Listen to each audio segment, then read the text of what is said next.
আজকে আমাদের কাকিমণির বেবি শাওয়ারের জন্য বাড়িতে অনেক কিছু রান্না হয়েছিল, তারাও তোমাদেরকে একটু পরে বলছি। আজকের ব্রেকফাস্টে আমরা খিচুড়ি দিয়ে আমাদের ব্রেকফাস্টটা কমপ্লিট করেছিলাম। আর এটা হলো রায়ান, আমার কাকুর ছেলে, আর এটাও হচ্ছে আমার আরেকটা কাকুর ছেলে, বাড়িতে সব থেকে চঞ্চল।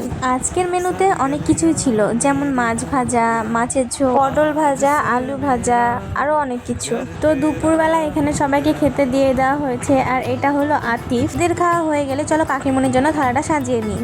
তো প্রথমে এখানে প্লেটে নিয়েছি ভাত, মাছের ডিম, শাক ভাজা, আলু ভাজা আর পটল ভাজা।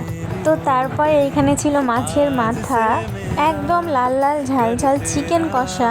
এইখানে আছে হচ্ছে গিয়ে মাছের ঝোলের সঙ্গে মাছের ডিম। আর এই রকম অনুষ্ঠানে পায়েস হবে না, সেটা তো হয় না। আর সবশেষে ছিল দই, আমড়ার চাটনি আর ক্ষীরমালাই। আর সবশেষে এরা এখানে কিছু মিষ্টি মুখ করে নিচ্ছিল। তো ভিডিওটা তোমাদের ভালো লাগলে একটা লাইক করো, আর আমার চ্যানেলটাকে সাবস্ক্রাইব করে দিও। বাই।